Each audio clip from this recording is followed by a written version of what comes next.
Hi,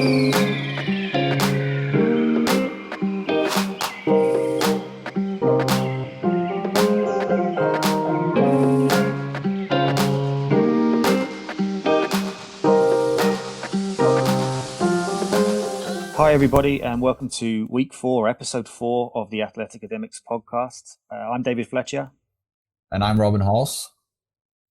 So last week we had a third episode when we were joined by Ida Forsberg, one of our clients from Sweden, who is currently, or just about finished her first year at Middle Tennessee State University over in America. And Ida joined us to speak about her experiences leading up to going to America and since she's been there, what it's been like. So we're, again, really grateful for her company last week, and we hope that it was very, very useful and insightful for all of our listeners too. The numbers suggest that she's more popular than Robin and I, as we had far more listeners in our third episode than we've had before. So big credit to Ida there, and thank you for coming on.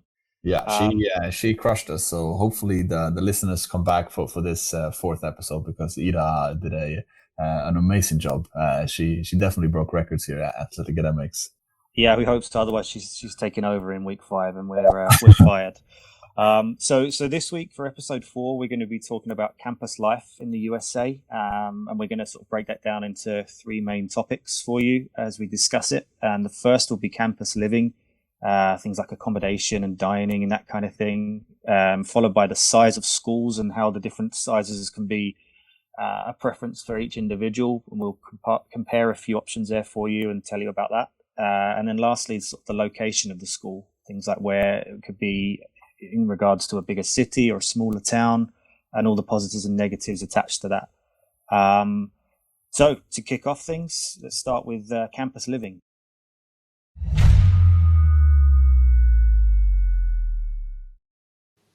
All right, so the first topic is campus living, and I can only go for myself and for all the Swedes that I help. Campus living is actually many times something that's quite hard to explain for a Swedish student, because in Sweden, at a university or a high school or whatever school, you don't live on campus. So when a Swede hears campus, they think of the school buildings and that's it. But the campus living is a big thing in the US, and it's a big part of the whole adventure. You live on campus in your first year. The majority, we would say 98 to 99% live on campus on their first year. When you live on campus, what does that mean? How do you usually live on campus, David? How are you paired up? Yeah, so again, just to go back on what you said about Swedish students, it's very much the same in the UK and elsewhere, I'd imagine as well, is that most people are used to commuting to school and living at home, unless they're in the minority where they perhaps board away at school or they're at a specific sports gymnasium in Scandinavia. Then living in the US on campus is, like you said, definitely something that takes a bit of getting used to. But essentially, with living in accommodation, as a student athlete in whichever sport you're involved in, you will be kind of roomed or paired up with at least one other athlete. And usually they will be from your team. So if you're a track runner or a swimmer or say a women's soccer player, you'll be rooming with another women's soccer player, for example. It's often the case that you have one roommate, but there is occasions where you might have 2 or 3, depending on how the layout of the dormitories are. But it's a great experience to be in with someone that's going through exactly the same kind of experience as you as a first year, and you have a lot in common to share with. Yeah, and like we heard, for the ones who heard Ida's episode, she explained to us her living situation at MTSU, and she had a bit of a different situation, because normally you room 2 people, so you would have one roommate and you share a bedroom basically, or a smaller room with 2 beds, 2 desks, and a sink basically, and then you share a bathroom and showers with the rest of the floor in that building. But Ida stayed in an apartment with 3 other girls, 2 of which were soccer players, and one was it a volleyball player, right? Yeah, I think so. Yeah. Yeah. So she had a bit of a different layout, and the majority, they are roomed 2v2.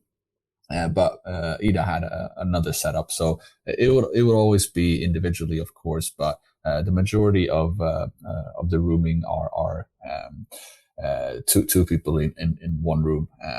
How do you remember your room at Florida Southern, David?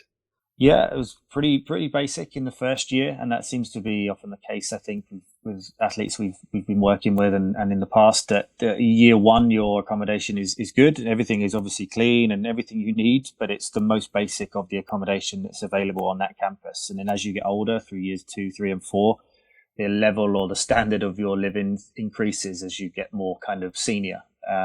But Yeah. I remember I was paired up with an American player from my team, Ryan, who ended up being very close friends with and still good friends with to this day.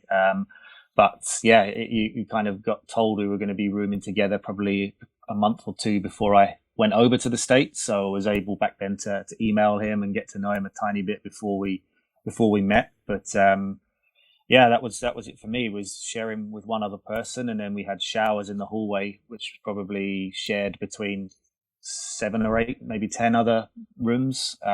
So that was interesting at times. Was that many boys in one area? But Yeah. as I say, things got better throughout the years. But what about yours, Robin? Yeah, I actually went to college with one of my best friends at first. He lucky for him, unlucky for me, fell in love in Sweden before departing to the US. So he solely stayed in the US for 3 weeks. Then he left me. When he left, I switched him out to a British player actually from Birmingham. His name was Alex, and Alex is still today actually also one of my better friends. He actually just got his first kid, so if he's listening to this, congrats to him. And he and I got very close, and he's a very good friend of mine still to this date. And as Ida mentioned in her episode again, she mentioned that she had friends. What was it? Germany, Australia, and all over the world, and that's really the case on college because you get roomed up with people that you don't know. It's a bit scary in the beginning, but you get really close with your roommate, but also your neighbors because you live door to door with a bunch of people basically. So you can get to know a lot of people, and you get a lot of friends from it. Yeah, I miss the dormitory life in many ways actually, and yeah. it's a fun thing for sure. Yeah, I would say the same too. And what's worth remembering too is that you're not necessarily stuck with that one person or two people for their whole college experience. And it may be that you actually get closer with other people on your team or people at the college that you become friends with. And in your second year, third year, fourth year, you have way more freedom and opportunity to decide to room with whoever you like. So it can change. Mine changed over 4 years, and I roomed on my own one year. I roomed with two people another year, and then I roomed kind of off campus, but in a property that was owned by the campus still, if that makes sense. So I had the best of both worlds of living on campus, but still off campus, but could still walk onto campus and have everything I needed. So that's probably one thing about living on campus in year one. That's a massive thing for players or athletes, I should say, and parents. And what about things like dining halls, Robin? How does that come into play and the sort of ease of access to all those amenities? Yeah. So as we previously spoke about, is on campus you have your apartment. You also have several dining halls on campus, and while explaining this to someone who hasn't been on an American campus, I find it quite hard quite often to explain how it actually works. But how it works for everyone is that everyone has a meal plan, a meal plan that you decide before coming to college, and you decide on how many meals you want on your meal card. So it's like a credit card, but filled up with meals basically. And throughout the whole campus, there are usually several different options of food. It should be one main dining hall, which is they have all different types of food, different food every day. Then maybe they have a subway, a grill, or whatever. They usually have several multiple dining halls throughout the campus that you can decide, when to eat, where to eat, and you are already prepared with your meal plan card, basically. So that's the whole convenience of college, and the reason why you can study and compete at such a high level, because you don't need to prepare food, you don't need to do dishes, for example. You don't have much of a room to clean either, because you live quite close to it, and you surely doesn't need to clean your toilets and the showers, because that they have staff to do that. So you don't have much time that you do chores or stuff like that. So the dining halls could be quite quite dangerous as well. I went to the US, and I weighed maybe 72, 73 kilos, and I'm 189 centimeters. I was quite skinny back then. And after my first semester, I was on 81. So I bumped up 7 or 8 kilos. I don't know if it was the hamburgers that I always picked, or if it was the strength training. It was probably a mix of both. I turned into a man in only one semester. But at these different dining halls, they have all types of food. You can eat a salad or whatever. I was not super disciplined my first year, so I had to pay for it in my weight, but I think I needed it. How did you find the food on campus, David? I was an exemplary student athlete at all times, so I had just fish and salad every day and water. So that was me really. No, it was great. There was good options. In we were a small school, so we only had a big canteen, and then kind of like a sort of bistro, like a smoothies bistro, and then like a Starbucks in the library. So we had like three or four small options. But in Yeah, some of the bigger schools, obviously there's 10 or 12 different options. It's crazy what's on offer there. So I think you never had to worry about choices or amount of food. That's one thing that was always available. And um, certainly from an athletic point of view, we all kind of like a hamburger or pizza and that kind of thing every now and again. But certainly during seasons, you do have some impact there with nutritionists and the coaching staff on you to make sure that you eat well and at the right times, and then skip things like breakfast and that kind of stuff. So you'll have everything available to you. It's just more about being sensible about that, but you'll have every bit of assistance you could imagine there.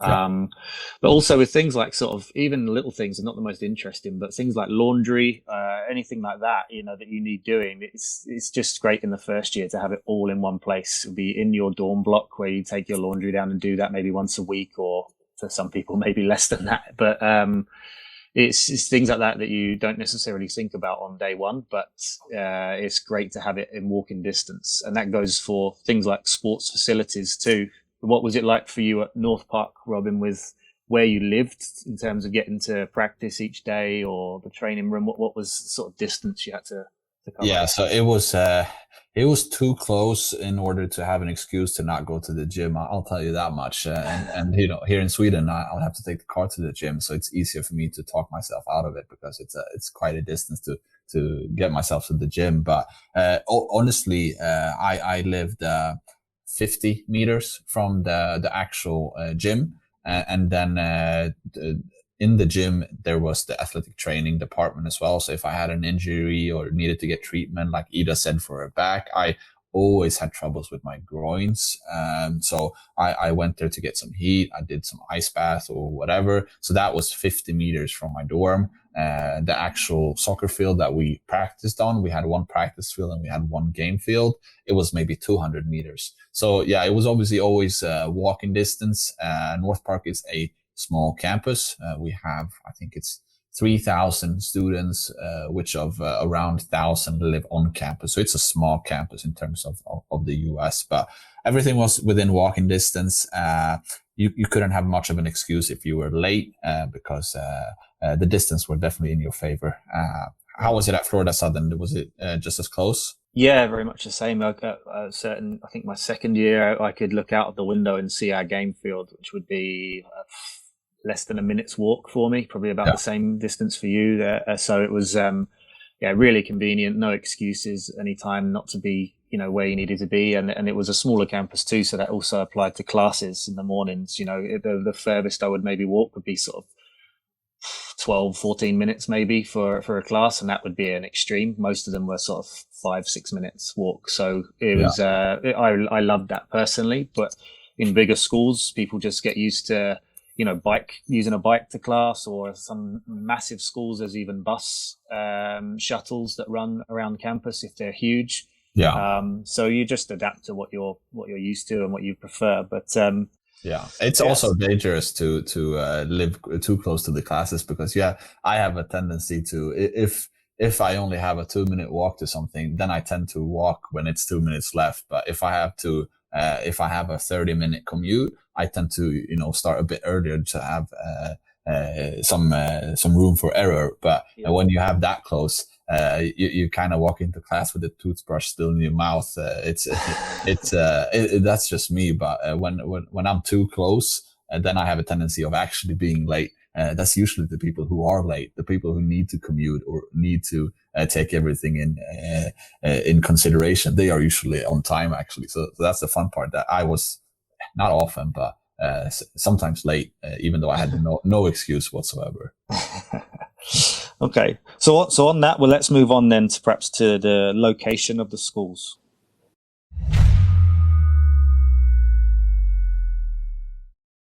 So size of your school.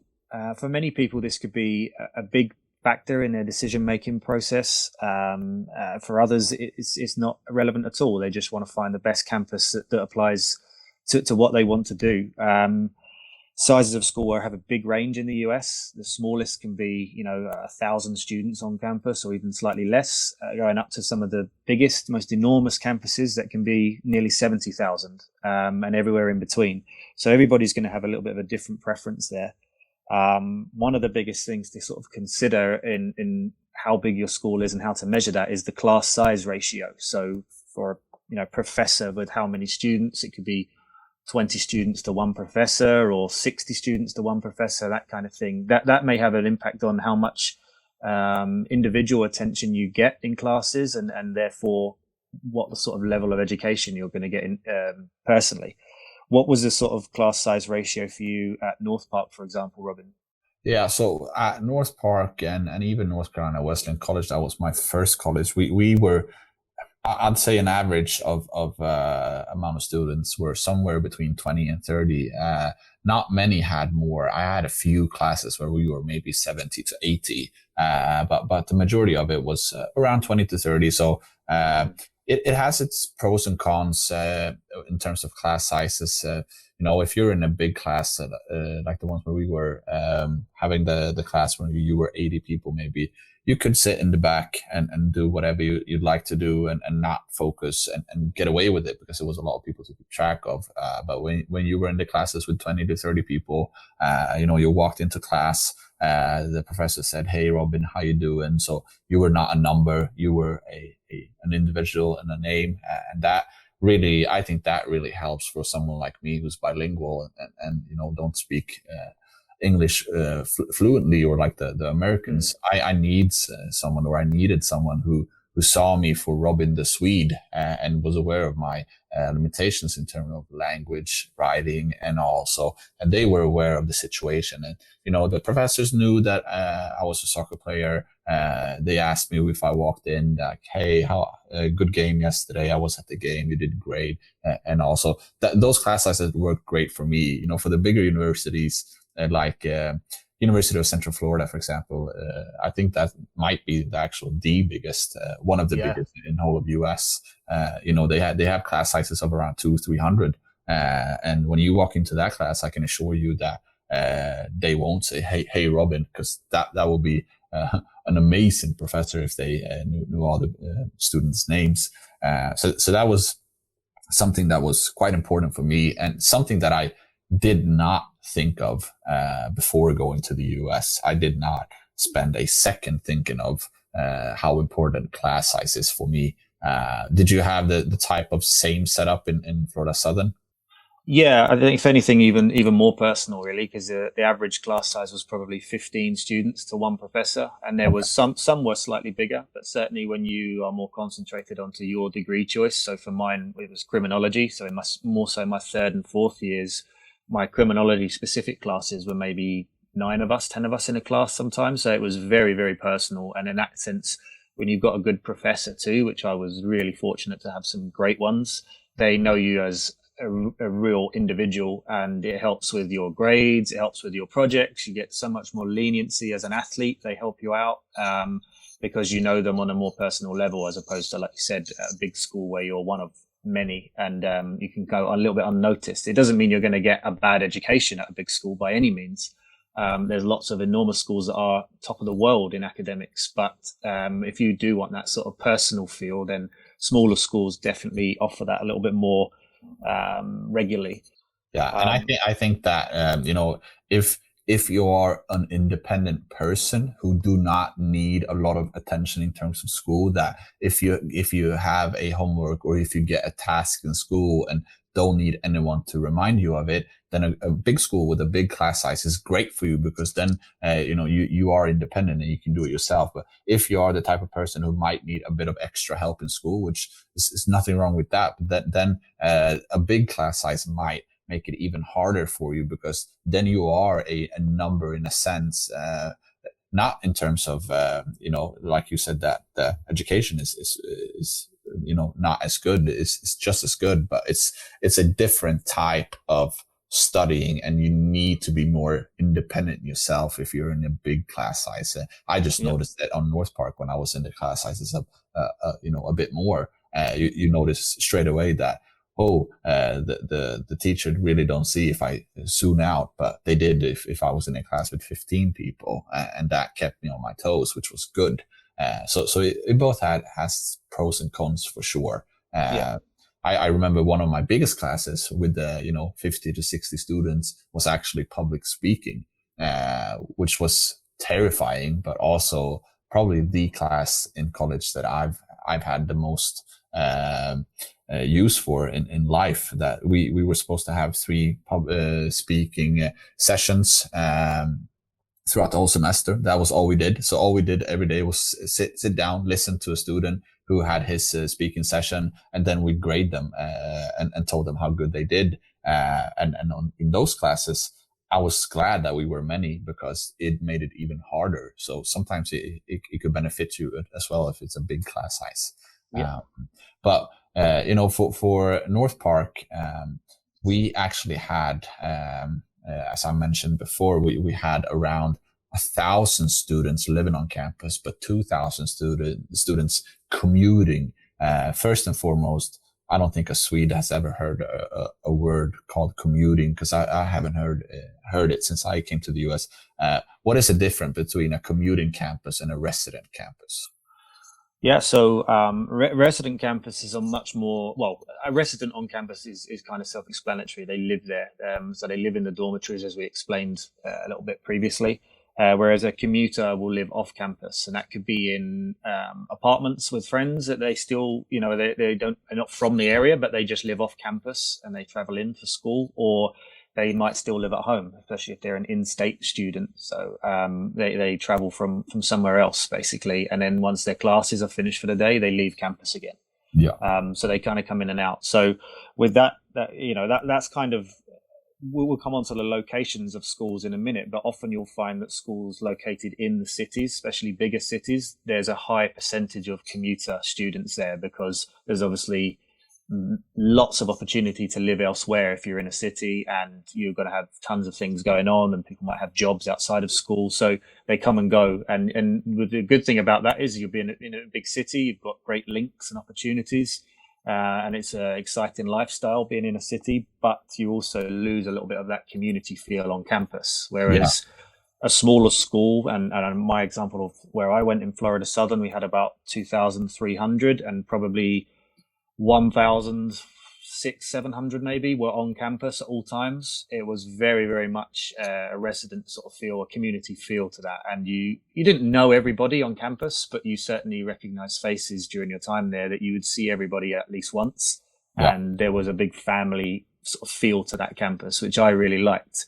Yeah. When I moved on to St. John's in New York and was a master's student and a coach, I was more removed from the student population because of that anyway. But from what I could see walking around campus is there was about 21,000 students at St. John's. So it was a lot bigger, but more than half were traveling in from Manhattan every day as commuter students. And Long Island and various other places around where we were located in Queens. And it was a very good school and lots of positives, but it definitely didn't have the same family feel to it. Yeah, and it's logical sense as well. So if you have a scale of I want to go to a big school, so amount of student, big school, and location in a big city, those two doesn't add. They could add up, but then you can't have a resident campus because you can't go to a school that needs to host 20,000 students with housing in a big city. That's just not economical possible. So if you are at a school that's a bit more rural, which means outside of the city, it's a bigger opportunity or a bigger chance that the campus itself would be a more resident campus because it's easier for the school to provide housing to the students as well. So it's also a big point to make that the schools might not always be able to provide housing to everyone in a city or elsewhere if they're too big. One of the biggest misconceptions I face, David, is that I want to go to a big school because that's where all the best students go. That's where all the best athletes goes. And what is the your impression of size of school? Does it reflect to anything in terms of the quality of the school? No, not at all. From what I've seen, and certainly with the schools that we have worked with, there's some incredible schools, academically speaking, that are big. And an example that might be something that's commonly known worldwide, somewhere like UCLA is a very famous school, famous brand as such, and it's very, very big. But it's also an absolutely fantastic academic school and very hard to get into, and it's a top athletics school as well. But that doesn't necessarily mean that's the common theme throughout, because there's smaller schools which are absolutely superb in their own rights too. So it's very much judged on an individual basis, and that's what everybody should look at. Every school should be assessed on its own merit rather than just assume that bigger schools offer this or smaller schools don't offer this, etc. So Yeah. I would just, my advice would be to everybody is keep a big open mind on that, because what's right for you may not be right for the next person. Yeah, and a great example of that is actually one of my. I have a weak spot for Vanderbilt University. It's in Nashville. They have a student population of I think it's 6 or 7,000, which is considered as a small university in the U.S. It's one of the best academic places in the whole of U.S. But they are also one of the best. They host one of the best basketball programs. The women's soccer team is really really good. And for those of you who follow Athleticademix Sweden, you've noticed Pato on a lot of our posts and a lot of the videos. I know she's been on a few of yours as well, David, and she actually had Vanderbilt as an option in her college process, but she decided to go to UConn, which is the opposite of Vanderbilt, which is a big school, not in an urban setting. It was out on the countryside. So she had the two opposites. I was actually rooting for Vanderbilt, to be honest, and I've told her that afterwards.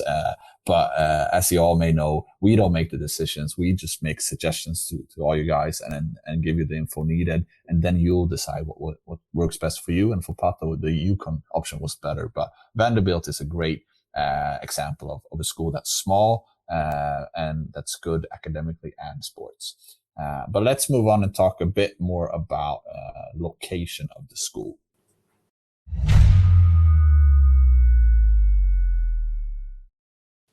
All right, so moving on to location of the school. Location is one of the most discussed topics when deciding to start a journey, or even while being in the college process when you evaluate your schools. And in Sweden, we did a post yesterday where Pato discusses what she thinks is important in terms of location of the school. We all have our different opinions in terms of location. No one is right, no one is wrong. But we often get the preferences of New York, Miami, LA. LA is a very very common wish for students, which I understand. It's an amazing city. But if I say Ann Arbor, Michigan to you, David, is that a place where you would like to go to school? Yeah, it would be for me, but that's more so perhaps because I've now know a bit more about why, and for somebody from Europe, they would probably have not heard of Ann Arbor, or they Yeah. probably wouldn't even know much about Michigan at all in general. But yeah, certainly schools that are in smaller towns, especially larger schools in those smaller towns, whilst, for example, like you said, Ann Arbor might not be the first place on your list looking at this option day one of going to America, then when you actually find out of what those small college towns, as they're known in the States, are, then you actually see what experience you can have and how amazing it is. With smaller towns, it's very common for the majority of that town's population to be pretty much a large part of the university student population. So I'll come on to an example later, but just to show you Oregon State as an example as well, in Corvallis, Oregon, another place that's near enough unheard of outside of America. The population there is about 58,000 or just over. But at Oregon State, which is the only school in that town, there's 32,000 students. So you can just imagine how that kind of has an impact on being a student, the age of 18 to say 23, with that amount of that population within that age bracket as well. It's going to be a really fun place to live, and especially around the sort of sporting fixtures, American football and things like that go on at the college.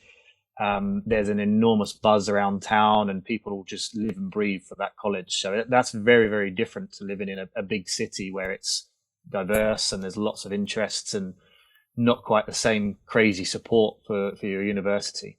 Yeah, yeah, and at a city college or whatever we should call it, the campus is more of an alternative to maybe the city center. So let's say North Park University, for example, on a Sunday where I most often had my day off. I did not spend it on campus because the not much happened on campus on a Sunday because, as we said, 2/3 of the students in North Park were commuters, so they were back home in their houses or whatever they lived.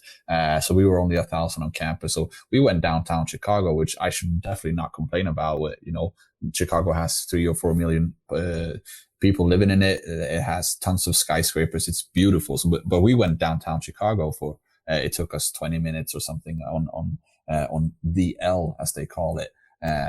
So it has its pros and cons. I think the whole school spirit and the smaller towns with the bigger school is also quite cool. It's something that's very, very rare. It's something that nothing that you can experience back in Sweden nor in the UK either.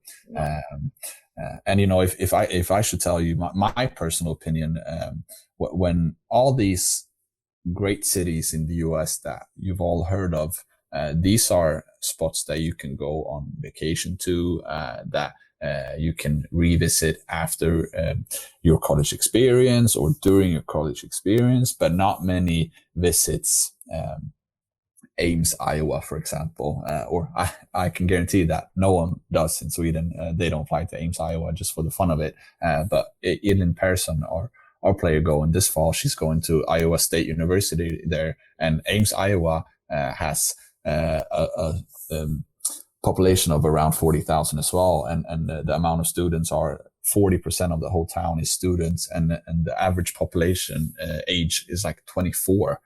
So I'd love to visit Ellen at Ames, Iowa, and I'll probably will. And those are the type of adventures that you can't really experience them unless you go to college. So sometimes I think sometimes that you should take advantage of those smaller towns because it's a very cool thing to do. It's a very different thing to do.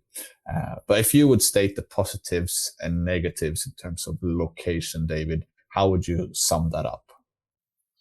Yeah, so I think it's when you live in a city. So for example, you said North Park in Chicago. There's another example would be New York University in the villages in the center of Manhattan, or South Manhattan.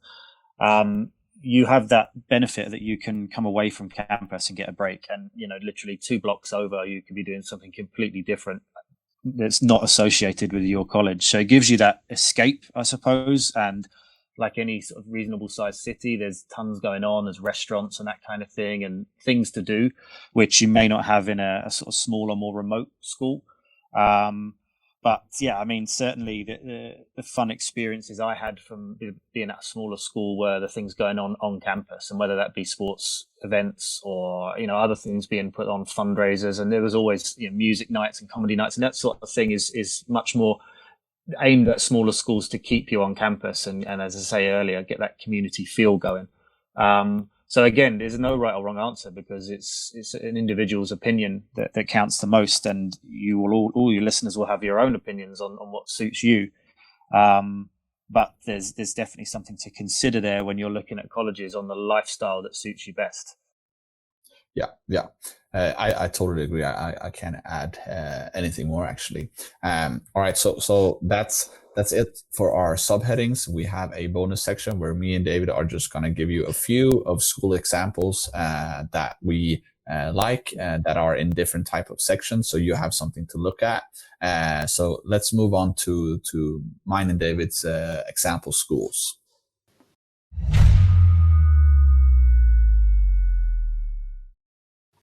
Okay, so to finish things off here, we were going to give you just some examples of different types of schools that would definitely, now that we know a little bit more about this process and our experience, that Robin and I would choose ourselves if we were back starting at day one again. So firstly, we were looking at schools that are a major part of the town, a big influence on that town. So what would your sort of choice be, Robin? Yeah, I go from my own experience, and I've been to East Carolina University, which is called ECU. It's in Greenville, North Carolina. The whole city breathes ECU, and the whole state breathes ECU. I'd say so. So that's the one I would pick. Which one would you pick? Mine would probably be the University of South Carolina, actually in Columbia, South Carolina. So I was lucky enough to visit there with St. John's when we played them down there. And just the sheer size of that campus, but how much of a sort of coverage it has over that city is huge. It's probably one of the best college towns I ever got to see during my time in the States. It's a cool place. It's a cool place. So what if you do the opposite then? A school that's city based, that when a city does not breathe the university, but the university is in the city, what would you pick there? There's loads. You could look at any city in the States there and find some great examples. But I would say, from having been there a couple of times myself, Georgetown in Washington, D.C. It's in the sort of district of D.C. Beautiful campus, great school all round, really. Is one of the best you could go to. But, really beautiful area of DC with lots of, restaurants and bars, a lot happening in that area. But you could also probably have a sort of 10-15 minute walk to some of the most famous monuments in the States, with the White House and everything going on that's big in the capital too. So what about yours, Robin? All right, so I counterattack with Loyola University in Chicago. It was only 10-minute walk from North Park, so I've been there numerous times. It's sitting on the lakeside of Lake Michigan, so the campus are by the lake. You can take the L down to downtown Chicago in just 10 minutes. I've actually been fortunate enough to help a player in my previous employment to Loyola University, a guy called Oscar Gustafson, and he loves it just as much as me. And I promised him when place him that you will love it, and he said, "All right, I trust you." And now he's just as sold on it as me. So I'll go with Loyola University. Okay, cool. And then lastly, just a school with a sort of small student population that is perhaps not necessarily highly recognized, but is somewhere that is, equally as competitive in sports and athletics as a bigger school. Yeah, so there I'll go with Wake Forest University, which is in North Carolina as well. So yeah, I picked two North Carolina schools and one Chicago, so you can tell where I've lived in the US. But Wake Forest is in the US is one of the most prestigious athletic schools in whole of US, and they have a student population of around 5,000 students. So it's quite remarkable that they are so good in so many sports, and their specialty, whatever you say, is in men's soccer, where they are one of the best in the whole country. I think that's really impressive. How about you? What do you have as a suggestion? Yeah, well, just to say on Wake Forest is, for certain with sports, they are incredible how they compete with some of the giant number of schools that they have in their conference and nationally as well. But Jack Harrison, Man City player on loan at Leeds, was one of the players that came up through Wake Forest and went into the draft system Yeah. So just gives everybody a bit of a perspective on the level that they compete at. But mine for a smaller school would be one of my old rivals down in Florida, a Division II school called Rollins College. Again, absolutely breathtakingly beautiful campus and gorgeous facilities and really strong academics. One of the best business schools in the country, and great athletics teams too. One of our current clients in the UK, Taylor Duffy, she'll be going to Rollins this summer. So we can't wait to see how she does there. But that for me would be an example of a school. It's got about 3,200 students, so really small in American terms, but really ticks every single box that you could want from a college experience. Yeah, that's a good one. I had a teammate from North Carolina who actually transferred there as well, so I'm very aware of it as well. All right, guys, we're gonna post this on Instagram and on stories to have you guys vote and to see what school you would prefer of these 6 that we gave out to you, and then you can also send us suggestions of dream schools that you have. We're very curious to hear what you think and what you know about college already, and you can also read a lot more in depth and a lot more detail on each country's respective blogs. I have one in Swedish and David has one in English, where we've spoken a bit about campus living, and we've provided videos and pictures, and also if you want to add pictures and videos to the descriptions we've just made, just head into our blog and read and see what you guys think. That's all we have for today. And thank you guys for listening as always. Hopefully this episode wasn't too long, but me and David are both very, very engaged and very, very excited to do this podcast. So sometimes we talk a bit longer, but it is what it is. Don't forget to subscribe to the show, like it, share it to friends. And that's it for today. Yeah, thank you for listening, and we'll be back next week. All right, bye all.